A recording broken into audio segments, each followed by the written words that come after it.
Anyway, we've been prattling on about the weather. Like the old married couple we are.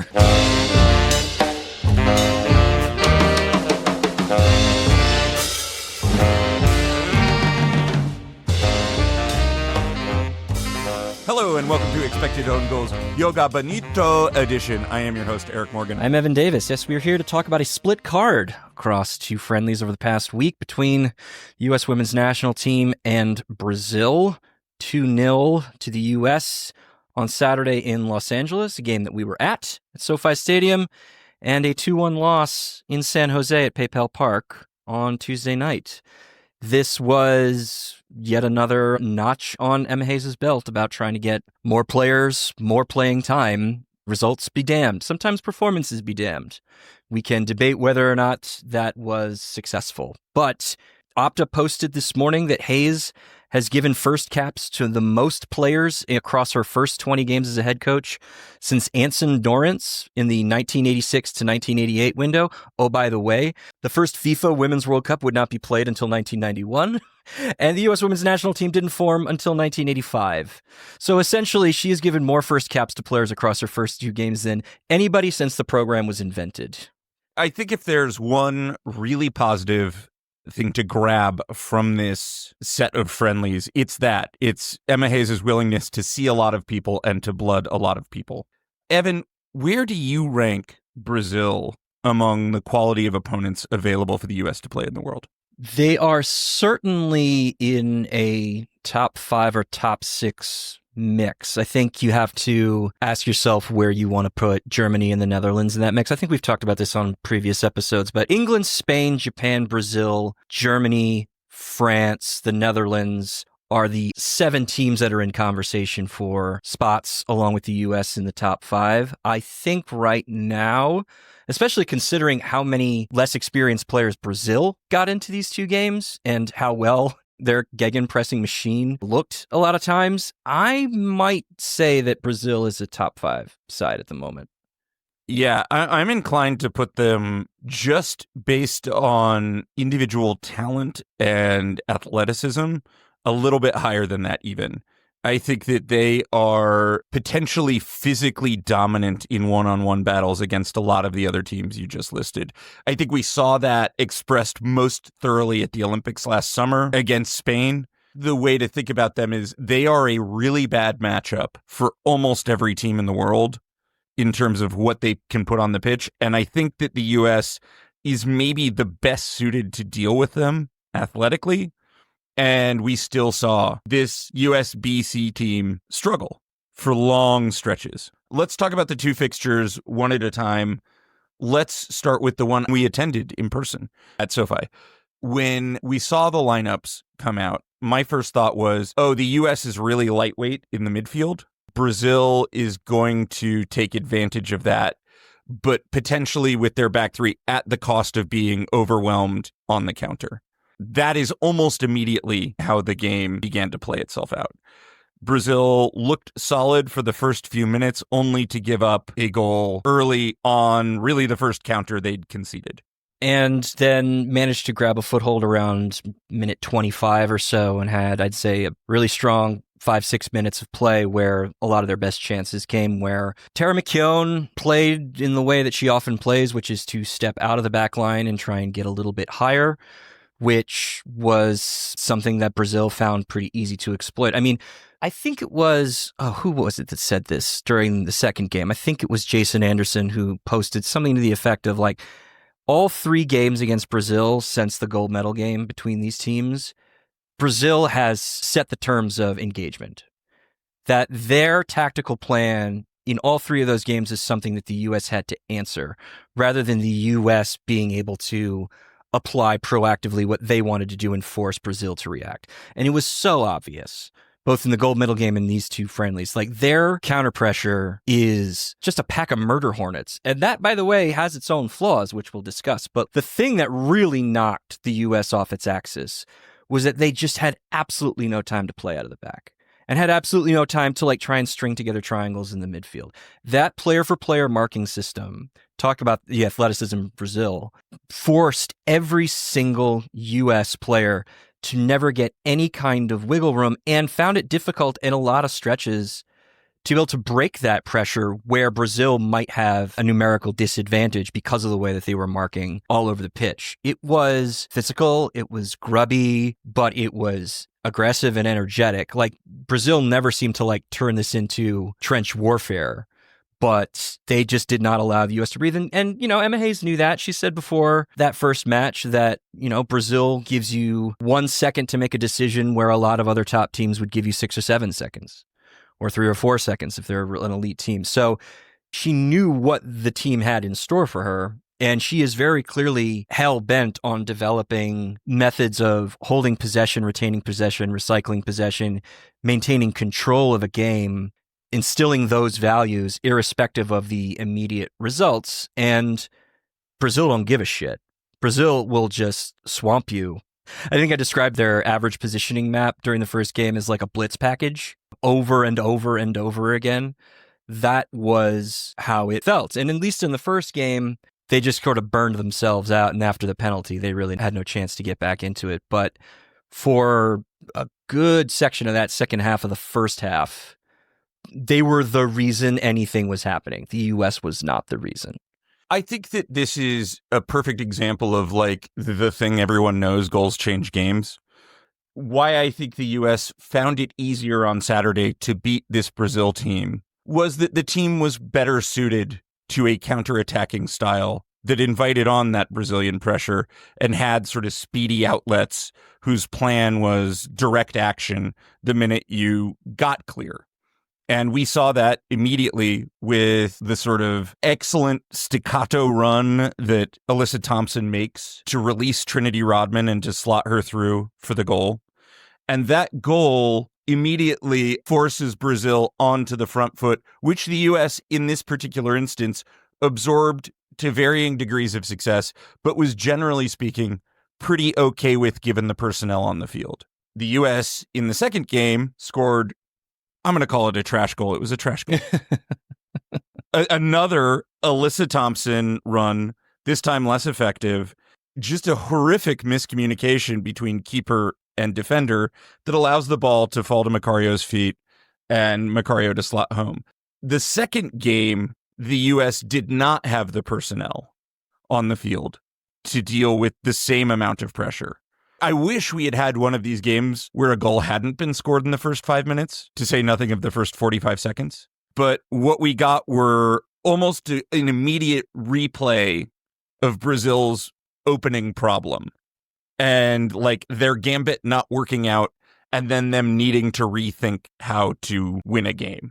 And let's talk about the personnel involved in each of these situations. I think on both sides of the field, it makes a lot of sense for me looking at it through this lens, why we got the result we got on Saturday and we got the result we got on Tuesday. On Saturday, you have Emily Sonnet, Lindsay Heap, Sam Coffey, Trinity Rodman, and Emily Fox all in the starting lineup. And on the other side of the field, you have a Brazil squad with players who have not had as much experience as I think what we would now consider the first 14, 15 players for Arthur Elias. So like Mandy Gutierrez starting up front with Gabby Portillo. Gio Garbellini, a player we rate a lot, but has not had that level of experience that other attackers in the Brazil setup have. Maritza, first cap against the U.S. in Los Angeles. 23 years old. That's a big deal. Isa Haas, another player who has not seen a lot of playing time. So it was very much an experience versus inexperience contest. And then you flip it around and Duda Sampaio is back in the lineup. Caroline is in the lineup again. Bruninha is in the back line. Lauren Costa, who obviously has fallen out of favor the last couple of years, but has like some pretty solid experience in the setup. And then on the other side, you have Avery Patterson and Giselle Thompson starting as your fullbacks, Claire Hutton and Corbin Albert and Lily Johannes making up the midfield, and Michelle Cooper on right wing. That is a big experience mismatch right there in the inverse way that Saturday's game was. From that perspective, it kind of makes some sense that the U.S. was better able to handle Brazil's tactical plan on Saturday and kind of didn't know what the hell to do with themselves on Tuesday, especially in the second half when no fewer than 7 substitutions came in. Granted, subs with a lot of experience, but that's a lot of reconstruction of parts. on the fly. So if we're talking about lack of communication, I believe it was even you who said on Blue Sky from our account, Brazil is attacking one side of the US's flank because they know that those players haven't played together. And it worked. It worked brilliantly. Moreover, I think what we saw, and Sam Coffey didn't have the best game on Saturday, but what we saw is a player who is really competent on the half turn and able to break a line quickly, attempting to do that, not necessarily successfully all the time, versus, we can get to the Corbin Albert question later, versus a player who doesn't receive on the half turn, who often dribbles backwards and plays a ball backwards, inviting further pressure on. And like the stark difference between what you're getting out of that midfield pivot, in Tuesday's case, in a double pivot, because Claire Hutton didn't exactly shower herself in glory for long stretches either. But what we saw was a player who is able to turn, pivot, and break a counter press, and a player who in Corbin Albert really isn't, and in Claire Hutton also struggled mightily at times. It's a lot to ask of Claire Hutton, who is early in her national team career. Sadly, Corbin Albert now is many, many caps in, seems to have many, many caps ahead of her, and just isn't that good. And isn't that good in particularly the kind of situation that the U.S. will need someone to be good in against a club that presses you as hard as Brazil. Albert is fascinating to me sometimes. Let's leave what we've said a million times unsaid. But what is so interesting about her is that across both games, she had the highest touch to dispossession ratio of any midfielder that started either of those matches for the U.S. Something like an 8-to-1 touch to dispossession ratio. From that perspective, she held the ball better than anybody else. But what does that mean under the surface? Was she able to release passes forward thanks to all of that ball retention? At least for me, I always have to remember, like when I see some sort of positive statistic like that pops up about Albert's game, specifically how it relates to what Hayes is asking of a lot of these midfielders, is that, yeah, okay, you're holding onto the ball a lot and you're actually not getting dispossessed or, miscontrolling your reception of a pass, but are you turning that into productive possession? And that generally is not the case with Corbin Albert. This is one of those where I wish we had G+ data, because the raw passing numbers look okay. What the passes did, I think G+ would have really punished. And I can, at the very least, share Y-Scout data with regard to that. So Albert, who was on the field for 58 minutes plus first half stoppage time against Brazil on Tuesday, attempted 3 forward or diagonal passes. 3. Everything else is backwards against a press. Mm-hmm. A press that does not know how to quit or when to quit. And I think I look at, take a grain of salt with the SofaScore game metrics or whatever, but I look at Emily Sonnet, Giselle Thompson, and Tara McKeown all having not particularly productive games based on their rating system. And I think a lot of it has to do with receiving passes in terrible positions and playing them out for throw-ins or losing them. You know what it always feels like now when I'm watching like Corbin Albert with the backline? It feels like I'm watching a manager take credit for the work of the other people beneath them and fuck the people beneath them with the work they are doing themselves. How many forward passes did Claire Hutton have? Let's maybe get it to like a per minute scale since Claire Hutton went full 90. So let me see here. Claire Hutton attempted 21 forward or diagonal passes in 90 minutes plus stoppage time. So that's a quarter of a forward pass attempt per minute. And Albert's 3 in 58 minutes comes out to 0.05 forward pass attempts per minute. It also is interesting to note that, like, on a per minute basis, they had equivalent numbers of touches. But Hutton turned that into more attempts for progression, whereas Albert did nothing of the sort. All right, and now let's take a look at Sam Coffey's numbers as far as forward passes are concerned out of this midfield, because I really want to illustrate this point that I think that a lot of what you saw as a difference in result is about how a pivot player in a midfield is being utilized. And what I think Emma Hayes isn't looking at, or isn't looking at hard enough when she's making these decisions. Coffey actually only attempted 9 on Saturday. Not a large number, and she went full 90. Still twice as many on a per minute basis as Corbin Albert. And then let's just, for completion's sake, let's have a look at Lindsay Heaps, who is playing the 8. but as is Heaps' wont, was allowed to roam. I think it's also worth noting that Sam Coffey did admirably being stuck on Heaps Island. The number of times from the press box, I just watched Lindsay Heaps be 5 yards behind the play and sprint backwards. People were talking about her work rate and really being impressed with it. Well, you have to work hard when you're out of position that often. And I feel like free roll Lindsay Heaps at the 8 is dangerous, putting yourself down a player, Lindsay Heaps. And Sam Coffey defending in a single pivot against Brazil is a real nightmare. And Coffey kind of had a great game in relation to that. If you want to factor that in. And Heaps attempted 16 forward passes on Saturday in her start, which is respectable. But again, I think the point really does stand that there were players who were trying, given the circumstances, when they had the ball, and other players who were not. Something that Hayes said after the game on Tuesday centered around need to be better at recycling possession, or maybe she said it after the game on Saturday, I can't remember. Needing to be better at recycling possession and holding the ball in that way. What do you make of that comment vis-a-vis how the games looked and how the performances bore out? From a player's perspective, it probably advocates for what Albert was doing. So I'm not going to knock Albert for maybe interpreting what Emma Hayes is saying. From an analytical perspective, it's kind of gobbledygook if you're playing a gegenpress when you receive the ball in the midfield, have to play it backwards, and then leave your defenders in a position to either hoof it down the field or find themselves under yet more immense pressure. Mandy McGlynn, who, as we talked about on prior podcasts, is significantly better with her feet than Fallon Tullis-Joyce. I think that the defense on Saturday didn't view it as possible to recycle through Fallon Tullis-Joyce in the way that they could through Mandy McGlynn. And I think that Brazil's press benefited from the U.S. continuing to recycle backwards a lot. I got an article about this coming out on Equalizer about Tullis-Joyce versus McGlynn's performances. Hayes said in the presser after Saturday how impressed she was with Tullis-Joyce's shot stopping, the command of her area.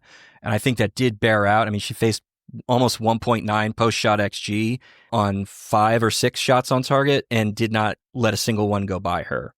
Oh, she was great. Yeah. In terms of raw shot stopping. And then she had 5 opportunities from either a cross or a corner kick or a shot that emerged from either of those actions in open play where she could make a claim for the ball, punch the ball away, or make a save on a shot on target that came out of one of those actions.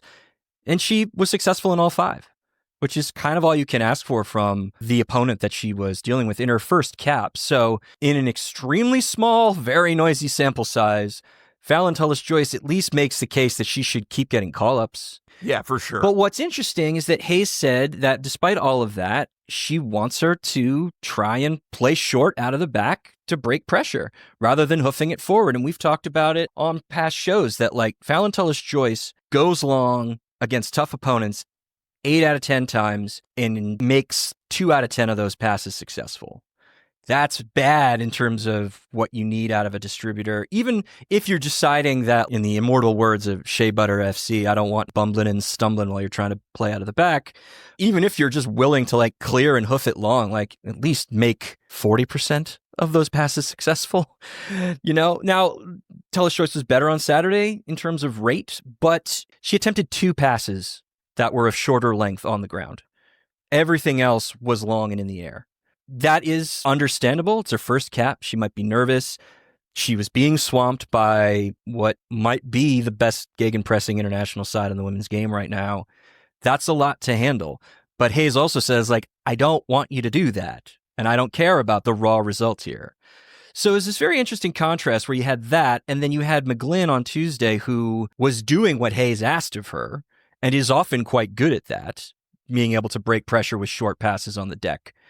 But because of the way that Brazil was playing and because of the uncertainty in coordination across that back line, and again, we have to emphasize Avery Patterson and Giselle Thompson were your fullbacks, it looked janky and it looked scary in a lot of moments. So you have to ask yourself, is that McGlynn's fault? Is that Hayes' fault? Is that Brazil's fault because they were just so good? Or is it some combination of the three?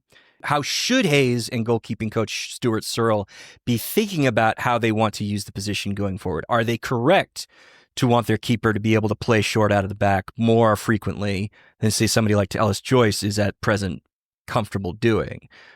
I guess it's an open question. I don't know where I come down on it. I tend to think that, like, you shouldn't panic when something doesn't go right, especially in a context like this. And we know how good McGlynn can be with her feet. But we also know that maybe some coaches and players overrate the value of goalkeeping distribution skill.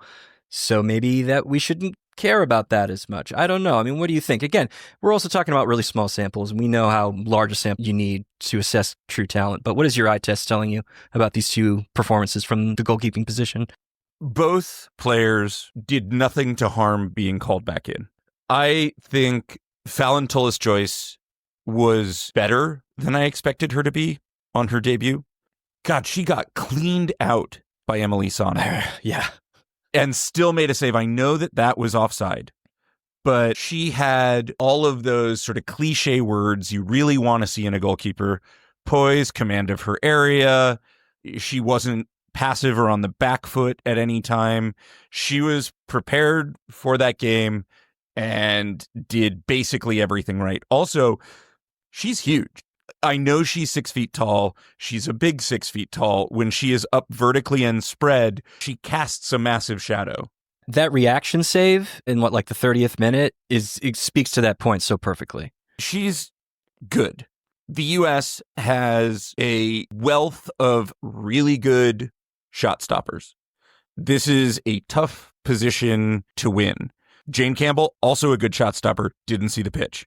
Casey Murphy, very good shot stopper, was not called into this camp. If you wanted to tell me that this is the three for the World Cup in a couple of years, I'd be like, fine. On the other hand, I don't value keepers being particularly good with their feet. I think about it in an analytical sense. It's like a thing I wouldn't want to pay for as an extra ability. Like if I'm buying a goalkeeper and I'm a GM in the NWSL, that goes out the window when you're talking about the national team. So give me the best shot stoppers available.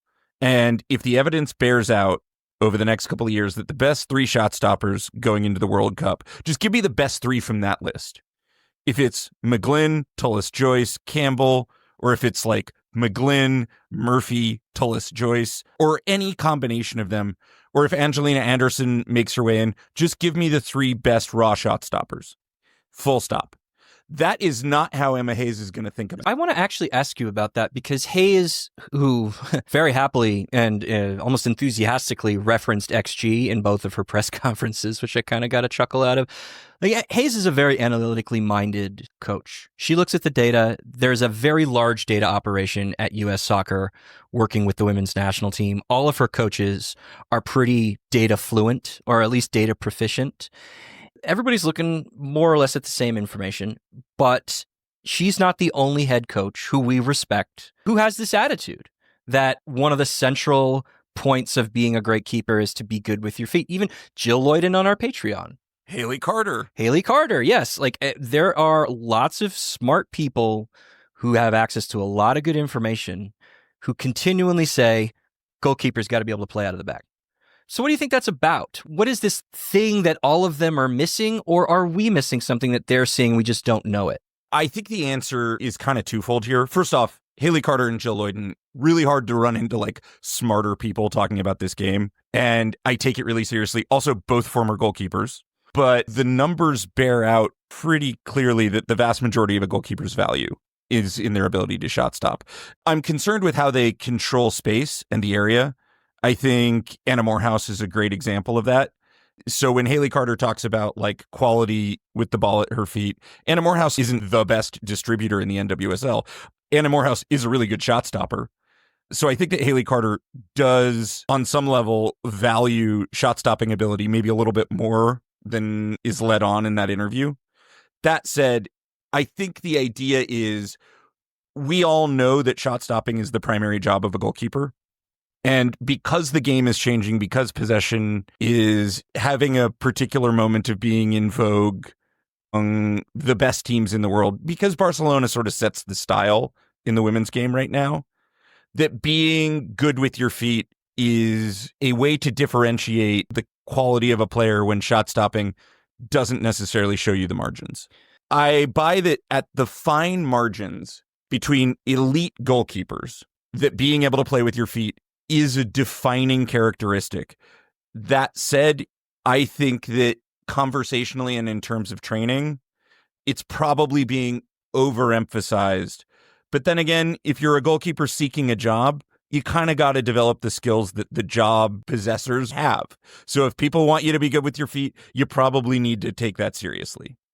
I would be a dissenting voice in that conversation. I think what's interesting, and the numbers that we talk about, are the way that G Plus measures passing. And what Eric's getting at is that there is a massive spread between the good shot stoppers and the bad shot stoppers, and a very small spread between the good passers and the bad passers. In other words, most players are like average as passers. But what's also important to remember, and I think I come down on this being a feature rather than a bug, but it's debatable, that the thing that G Plus reveals is that actions that happen close to either goal have outsized value. And so the good passers at the goalkeeping position are usually the ones who are really good long passers, who can get the ball downfield quickly and accurately to open up good chances in transition. Those who are good at completing a lot of short forward pass attempts in the way that I think everybody's actually referring to when they talk about being good with your feet, because those passes are going to center backs and fullbacks pretty close to your own goal, the G plus value of those individual passes is very low. Is that the right way for G plus to handle that? Or is it the wrong way for G plus to handle that? I think what it kind of illustrates relative to the idea that the spread between good and bad passes is very small is that it's very hard to be game-changingly elite when you are trying to pass short forward and on the deck as a keeper. There's just not a lot of room for you to really excel in a way that's actually going to make a meaningful difference in the wins and losses column for your team. And that's maybe something that coaches haven't wrapped their heads around yet.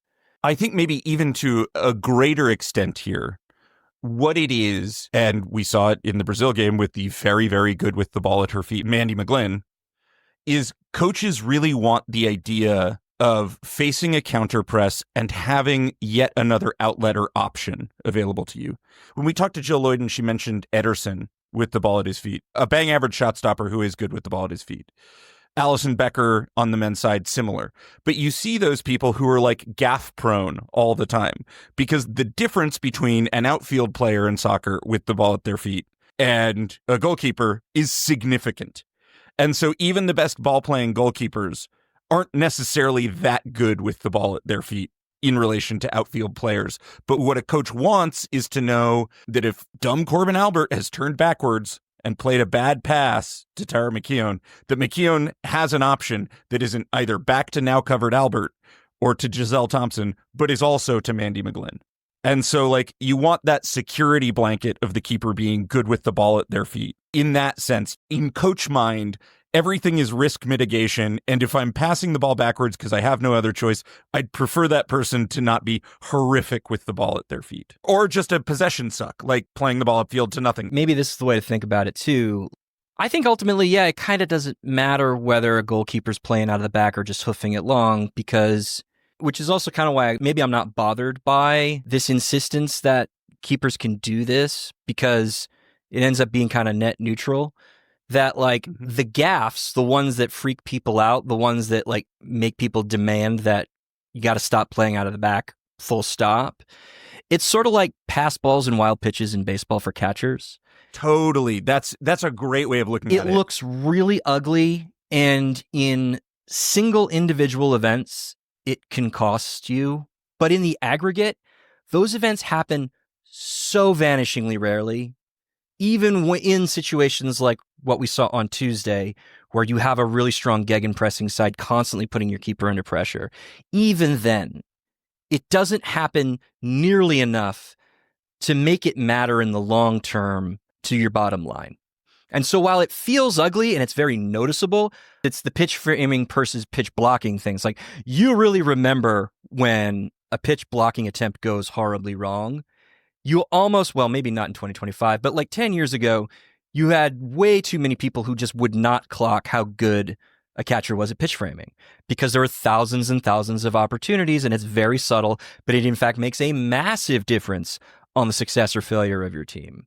Whereas in soccer, fucking up while playing out of the back is going to be really, really ugly, but like if it happens twice across 25 games, it's probably not going to make too much of a difference for you. I will say that neither of Brazil's goals on Tuesday came from fucking up out of the back.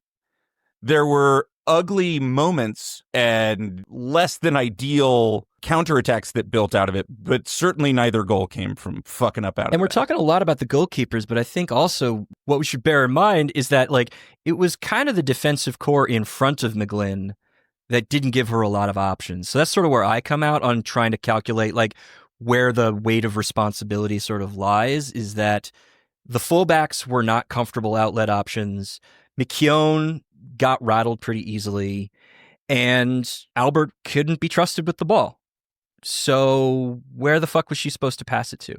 Sonnet? Hutton? And then what happens? I think I'm ultimately net neutral in passing out of back. Do it, don't do it, I don't really care.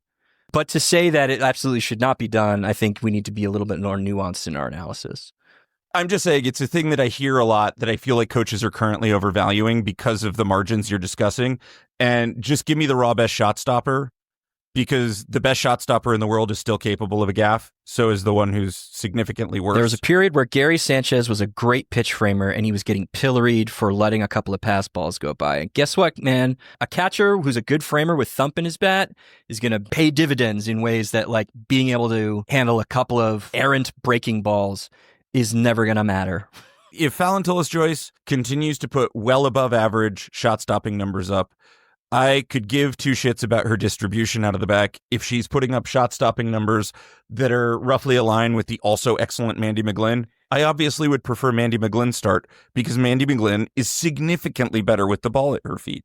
If McGlynn becomes a bang-average shot stopper over the next couple of years and Fallon Tullis-Joyce never improves her passing but is a better shot stopper, I would prefer Fallon Tullis-Joyce. Those are the sort of decision-making margins in my head. I think that's a really good way to think about it over the next couple of years. Hayes said after the game on Tuesday that she was, quote, a lot clearer about what she thinks the depth chart order is now at goalkeeper. But I don't know if I'm quite there yet, and that's mostly just due to sample size. Tullis-Joyce, she's passing the eye test on shot stopping, but it's still a small sample of recent fire-breathing, demonic shot stopping ability. And McGlynn is great, but to your point, if Tullis-Joyce is that much better as a shot stopper, then McGlynn's qualities probably shouldn't matter as much. So I don't know where Hayes is going to come out, and I don't know how quickly she feels she wants to make a decision about it. I'll say, as it currently stands, I would have Mandy McGlynn as the number one. I think that's still where I lean, but that's just because of my priors, because I've been feeling that way for a few months now. Totally. I take a look at, if you want the deciding factor, just take a look at the assist she played on the opening weekend. Like, Mandy McGlynn does occasionally something with her feet that is very special and is still a very good shot stopper, which is kind of the line we're talking about. You could talk about not needing Tullis-Joyce to be able to play out of the back and how it doesn't matter, but she can't play long either. And McGlynn definitely can. I think that there's not a ton more to say about the Saturday game other than Lily Johannes is excellent and protect her at all costs. Yeah. And we can lead into the next game by saying I actually have come down on preferring Lily Johannes at the 8 over the 10. And it is because at the 10, she gets less opportunity to play line-breaking passes and through balls because she is receiving the ball further up the field. I prefer a deeper playing Lily Johannes, which we saw on beautiful through balls to Michelle Cooper twice, once on Saturday with a little flick touch on the turn and played over the top. And then right before the half on Tuesday on a worm-killing through ball to Cooper.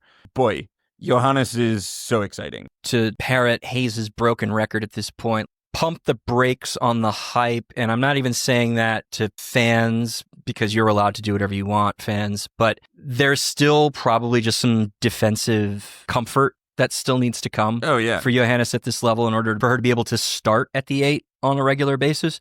But if that comes, and there's no reason to think that it won't because she's still not yet 18, but once that comes, it will be literal criminal malpractice for her to be on the bench and for Albert to be in the game. And it might even get to a point where, like, you might need to start benching Heaps in favor of Johannes. Let's go to the loss, because the loss is way more interesting as a game. And also, I think, just reveals a lineup with a lot more flaws. The 2-0 victory that the U.S. got on Saturday was, for my money, pretty deserved. What's the median age of that starting 11? 26. What was the median number of caps, including that game, among that 11? It was 32. Go to Tuesday. 81 total caps, other than Emily Sonnet, for that entire team. The median number of caps, including that game, for the starting 11 was 5. Median age 22. Very, very different level of experience. Going up against a Brazil side that rolled out, I think, a stronger lineup than they did on Saturday. And after conceding a horrific opener, really piled it on and put the U.S. under a tremendous amount of pressure, and consistent pressure, and overloads and overloads and overloads. And I broke down the goal on Blue Sky for people a little bit, and it really is to say it was a compliment to Brazil's quality that they just sort of made everything fall apart all at once for the U.S. Giselle Thompson, I felt like, sort of consistently was caught upfield because her primary quality as a player is as an attacking fullback. And against Brazil, being a little lightweight defensively really does get you hurt. Albert and Hutton were then sort of overwhelmed and left on islands. McKeown was left on an island because when you have a fullback that's a little too far upfield, everything sort of falls apart in pieces. That goal is a byproduct of Thompson being spun too far upfield, McKeown being spun and Thompson chasing the play, Hutton getting caught in no man's land, Hutton getting run over by Tara McKeown. And then finally, after watching all of this devastation, Emily Sonnet, who is no stranger to watching Caroline play, gets caught kind of flat-footed and gives Caroline the amount of time she needs to get a shot off from a good distance, and Caroline makes no mistake. On the other side of the coin, when the U.S. had possession, you look at the average touch map, and your number 10, Lily Johannes, her average touch location is inside the U.S.'s half. And the disconnect between her and her number 9 and the most advanced winger, Michelle Cooper, Catarina Macario's average touch location is at the top of the final third, and Johannes is inside the U.S.'s half. That is not the relationship you want from your 10 and your 9 if you're trying to create anything of substantive value or trying to create any progression fluidity. That counterpress of Brazil's was just really difficult to solve for just about everybody on that field. And again, I'll give them a little grace. Like, this was Avery Patterson's second cap. Just Giselle Thompson's, third, fourth cap? Hutton's second cap? Johannes is a wily vet by comparison. This is her sixth cap. Like, it was such a young group who had likely never faced an opponent of that quality who did what Brazil did. That's a challenge. That's a real, real challenge. Beyond the opening run that Alyssa Thompson has, Alyssa Thompson was pretty absent from the game because they just couldn't get the ball there. Michelle Cooper, pretty absent from the game. Bar a Johannes through ball that becomes a shot at the end of the first half. And Macario sort of single-handedly playing hold up, but then not really having another person to play with. She was holding up the ball with no runners, essentially. Yeah, because you had the unholy triumvirate of Albert, Hutton, and Johannes all too deep. And then you had Cooper and Thompson too wide. So she found herself often really stuck in the middle with nothing. Should she have slotted that breakaway goal before the end of the half to Cooper? Yeah, she absolutely should have. But I can't really fault a player who has been alone all half for feeling alone in that moment and taking it the distance. And interestingly enough, the common narrative about this game could be very different if the U.S. had just finished some of their chances. I mean, their finishing score, which is just how much more post-shot XG did they generate relative to regular XG, was negative 1.1. They had some pretty good looks and then just hit some bad shots. And that's not something that I'm going to fault them for because finishing is fluky. But that all being said, like, Brazil still had more chances. They still controlled the final thirds, the respective final thirds more, and they outscored them and deserved it. I think we should talk about Jaden Shaw, the Jaden Shaw problem that is emerging. Okay. Came off the bench, played the second half. Jaden Shaw, I think, really struggled to get into the match. Came on, was playing the 10 ostensibly for a grand total of 13 minutes, and then was shuttled out wide. She only completed 6 of her 13 passes. 4 for 6 on forward passing attempts, forward and diagonal passing attempts, which is not unrespectable for a half, but it's also not exactly what Jaden Shaw averages, either on volume or efficiency in this category. Her best position is at the 10. Yeah. And when she is not at the 10, whether she is playing a false 9 or whether she is shuffled out to the left wing, she becomes a significantly less effective player. 21 touches in that half, going off the touch map. I'm going to guess 4 of those, 5 of those, maybe an even half dozen were in central areas of the final third and the central areas of the box. She's just not effective there. And they've just been trying to hammer this square peg into a round hole for over a year now, both for club and country. And that's technically 4 different head coaches we're talking about here. 5, because you're counting Twyla Kilgore. So there seems to be this conventional wisdom among the coaches that she works with that this has potential. And yet every time I see it, it falls flat to me. I think it is partially the 10 is such a demanding and competitive position that she is really struggling to get time, both in every situation bar San Diego, at the 10 exclusively, and then outside of the 10, bar some goals she scored more than a year ago for the U.S. women in semi-competitive fixtures. She is a lost attacker when not sort of in her primary position. And I think coaches see the athleticism and they see the technical ability and they imagine that she can do these things, and then they don't put her in positions to succeed.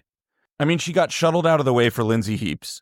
As long as the U.S. is going to continue relying on Lindsay Heaps to play, let's not even call it 8 or 10, it's just free. It's bad.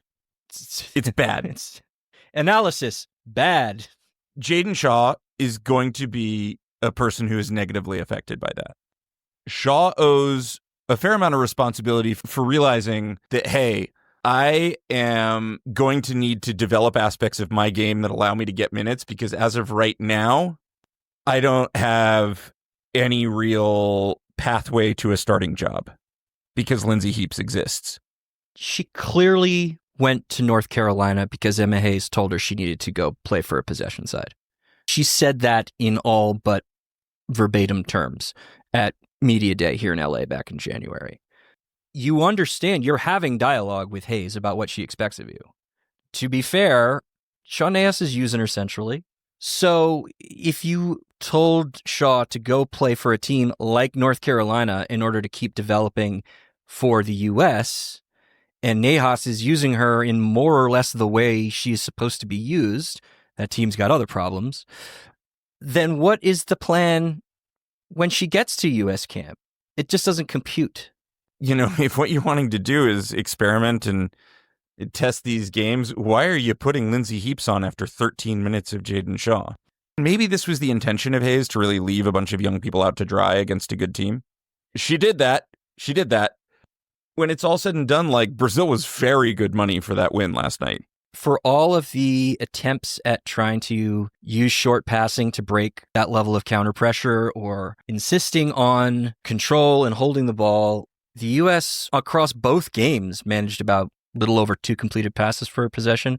By comparison, Spain completes 5 or 6 per possession. England's around 3 or 4. There's a lot of work still to do. Maybe our heads will be blown off in a year's time and Corbin Albert will become this incredible progressive passer and Ali Sentner only takes shots within 17 yards and Shaw is playing out wide but finally figures out how to do it well and becomes a really deadly winger who can provide service on the cutback rather than on through balls. Maybe that all will happen. I'm not saying it won't, but I'm kind of feeling like this experimental phase means you need to still put the players you want to blood in the areas where their strengths are going to play up, rather than trying to turn weakness into strength. Let's talk about a couple other players. Let's talk about Emily Sams. Like, what does Emily Sams have to do to get minutes here? Yeah, it's interesting, isn't it? I mean, I don't think that she's out of the running for anything. We still got plenty of time and many, many games and many, many camps ahead of us. So she clearly was interested in seeing what Tara McKeown could do as a starter. And bringing Alana Cook on in the second half on Tuesday, I think was probably like, well, I really haven't had Cook in a game setting as the U.S. head coach. Let's see what that looks like. And she looked pretty good on some last-ditch tackles and then was constantly getting run past. Yeah, it just isn't fast enough. I think we can close the book on Alana Cook as a U.S. player. If Sams ends up getting both starts in June, if Gurma's like not 100% or something, and McKeown doesn't start either of those games or get minutes in either of those games, that wouldn't surprise me. It would surprise me. You think she's really done? It's not that I think she's really done. It's that you had the option to bring on Emily Sams, and you brought on Alana Cook. If your depth chart is X, theoretically Emily Sams should have been next up. And instead, against a speedy Brazilian front line, you thought, I'd rather see Alana Cook. That to me was surprising. Yeah, I mean, but also like I could see Hayes just not giving a shit and think like, all right, last chance saloon for Alana Cook while Naomi Gurma's still not healthy. Let's see what you can do for 45 minutes. And then she gets her answer. You know, like Sam started against Australia in the She Believes Cup, came off the bench in the other two games. It's not like her playing time with the U.S. is so far in the rear view that she can't return for the friendlies in June and July. So I don't know. I don't think I necessarily read any tea leaves in that. You want to talk CBA really quickly before we get out of here? Sure. The CBA was finally published many, many, many months after it was ratified in July and many, many months after it was announced to the public in August. Nothing too surprising in terms of like the really big ticket items like elimination of the draft, elimination of discovery rights, the codification of no trade clauses, universal guaranteed contracts, the team funded family planning resources. What did get filled in was the details on not sharing player data was much more comprehensively fleshed out and much more stringently enforced in this particular CBA relative to the last one, which I know is going to be important to players.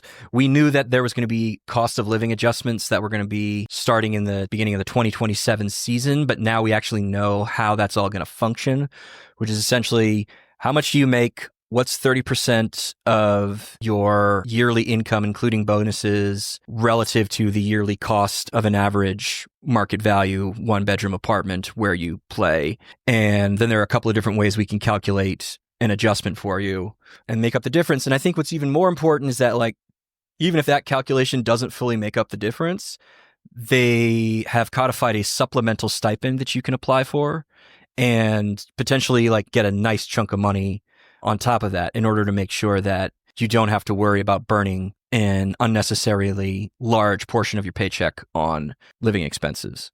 They've also basically officially said that we have a salary floor in addition to a salary cap, which was implied because we knew minimum roster size and minimum salary, but now it's officially outlined what they're calling the team minimum spend, which is essentially like your roster size times the individual minimum salary plus bonuses. That's your minimum spend. So this year, that would be around $1.1 million if you have a 22-player roster. And that's before factoring in another point, which is revenue sharing. We knew this was coming, but now it's official. Carryover from the last deal, 10% of net revenues from media and sponsorship rights. They calculate the net sponsorship revenues a little bit differently than just straight net profits, but that 10% of those net revenues are going to be applied evenly across all 14 clubs at will raise the salary cap. So $3.3 million is not what the salary cap is this year. There will be a higher effective salary cap, but we don't know what that is because they're not telling us what 10% of last year's net media and sponsorship revenues are. So we're yet again in the dark on that question. Now, this is the newsy stuff for me that caught my eye. Interesting language we find in the CBA in a couple of different sections. One where it is mentioned that there could potentially be a waiving of a salary cap charge for signing players of, quote, certain roster classifications. What could that possibly mean? Hint, hint. The league and the union are giving themselves room to instigate a designated player style rule at some point. That's the one that caught my eye. We don't know if they're going to do it or if they're going to do it when they're going to do it, but they are preparing that maybe at some point in the next 5 years, which is the term of this agreement, that it could happen, and they wanted to make sure the language was in the bargaining agreement. We might as well just call it the don't let Trinity Rodman get away. It's the Rodman rule. Yeah, it's the Rodman rule. If this gets implemented, it will be the Rodman rule. I feel that this Rodman rule, however it might be defined, is coming sooner rather than later. I think we all kind of knew that maybe that'd be the case because of Rodman's impending free agency, but now that we see that in the document, it really jumped out. And then the other thing was the no fewer than 8 references to in the event the league switches to a fall to spring schedule. This got brought up a lot in the CBA, and you could easily just say like, hey, we don't know if we're going to move to fall to spring, but in case we do in the next 5 years, let's make sure that we have all of our ducks in a row on how that will affect many other elements of the CBA. But I'll also say they weren't thinking about this in 2022 when they signed the last one. So it's very clearly something that they are thinking about, even if it may not come to pass.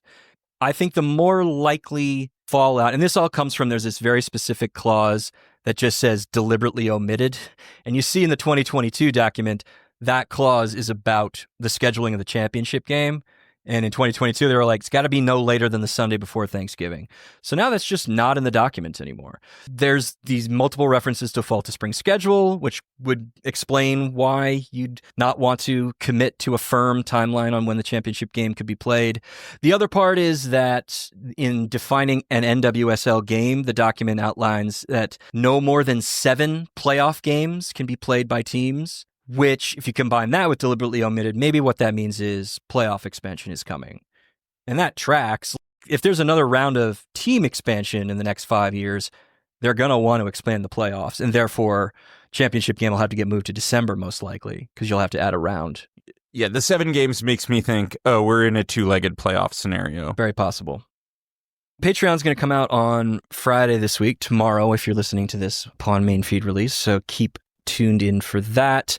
If you are not subscribed yet to our Patreon, you can do so for only $6 a month or $60 a year. It gets you 4 bonus episodes every single month, as well as access to our Discord server and our semi-regular YouTube live streams. Got to meet a new one. Got to meet a new subscriber in LA for US Brazil. Shanice was great. What a hang. For all who came out, thank you for coming out. That was wild and fun. You should do everything you're supposed to do with podcasts. Rate us 5 stars, review us in the podcatcher of your choice, follow us in the same podcatcher of your choice. If you write a funny review, Eric will read it live on air, whether it be positive or negative.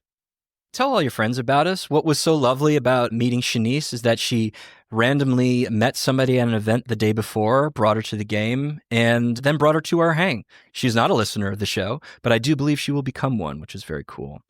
So thank you to them. Follow us on social media at XOwnGoals. That's the letter X Own Goals. If you think we've made an own goal, email us at expectedowngoals@gmail.com. That's the letter expectedowngoals@gmail.com. We will talk to you on Patreon tomorrow and back on main feed on Tuesday next week. Bye.